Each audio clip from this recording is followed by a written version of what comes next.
Welcome back. Apart from Nigerians, some other nationals who are worried about their safety are registering to leave South Africa following the recent flare-up of xenophobic attacks in the country. Now, the city has established 3 shelters to accommodate over 800 foreign nationals from Malawi, Zimbabwe and Mozambique who were attacked a week ago. Channels Television visited one of the shelters where some are hoping they could stay on in safety while others just want to go home. The D.H. William Hall in Katlehong houses mostly people from Mozambique, and many of those who are here have lost all their belongings as their homes in the informal settlement were set alight. They're trying to go on with life at the center, but it's not a very comfortable existence. I want to go Maputo, you see, because I don't like, I'm sleepy, you sit down, and this city is not fine.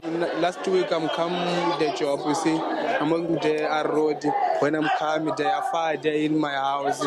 Everything, even money for the Mozambique, I don't have nothing, even block. It's me, only me, like this, you see. First, best, I want to go to home. All the people, please, I want to go to home. Simon Langer Welder is married to a South African. He's here with his 2 daughters and says he's not ready to go back home, but is left with no choice. It's not easy to sleep in a place like it looks like a stadium. The condition of sleeping is too bad. Even the kids, it's not like it's a hall where there's not enough mattress for the kids whatsoever. But well, we don't mind about that. The issue that we need to go home to be safe for our society. The media liaison officer of the city of Ekurhuleni, William Tladi, gives a picture of how hectic it has been in the past week since the refuge centers were opened following the recent xenophobic attacks. It has been hectic, but we're managing so far because we managed to render all the necessary disaster relief aids. I'm talking blankets, mattresses, food, clothing, everything. And we're working hand in glove with the NGOs. We had the embassies from the different respective countries that actually came in and engaged with the Home Affairs and to start now with the issue of transportation for those who are willing to go back home. On hand at the center are Home Affairs officials who are registering those who are keen on returning to their countries. Over 300 people have registered to return so far. Sad situation indeed. We move on to sports. Here's Olumide Macaulay.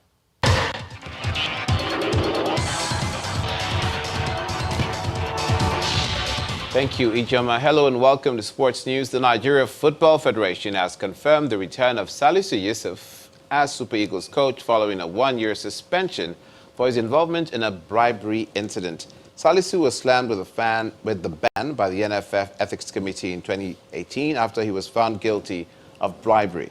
He was also fined $5,000 for the offense. The 57-year-old is now expected to be in charge of the Super Eagles side that will feature at the 2019 WAFU Cup of Nations in Senegal later this month. The team will also face the Hawks of Togo in a 2020 African Nations Championships qualifier next month.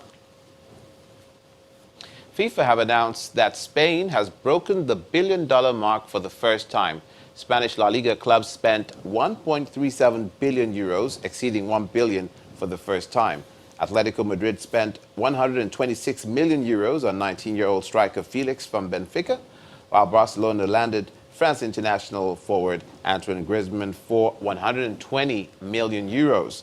Real Madrid ended their long pursuit of Eden Hazard by signing the Belgian winger for 100 million euros, while Kieran Trippier cost Atletico Madrid 22.6 million.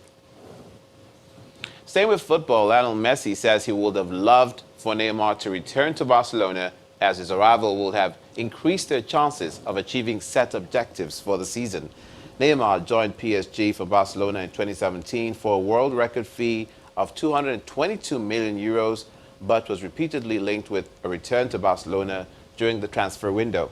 Messi says he understands why some people are against his return because of how he left in the first place, but insists the Brazilian forward is one of the best players in the world.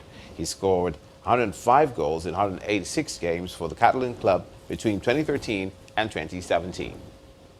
Away from football to tennis, four-time major champion Kim Clijsters is set to come out of retirement and return to the WTA Tour in 2020.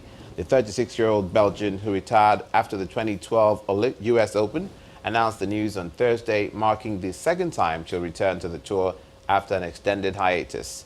2 years after winning her first major at the 2005 U.S. Open, she announced her retirement at the age of 23 due to injuries and to start a family. She was back on the circuit 2 years later in just the third tournament she won in the 2009 U.S. Open. That's it on Sports News. Ijama, back to you.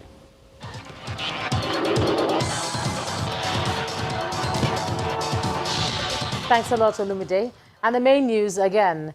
Boko Haram terrorists have killed 9 soldiers in an overnight gun battle in Gurumbali area of Borno State. Several other soldiers are said to be missing, while bodies of those killed have been evacuated and deposited at the military hospital in Maiduguri. Also today, the International Committee of the Red Cross declared 22,000 Nigerians missing in a decade of conflict in the northeast. And British Prime Minister Boris Johnson today denied lying to the Queen over the advice he gave her on Parliament suspension. That's the news at 10 tonight. Thanks so much for staying with us. I'm Ijoma Hunyato. You have a good night.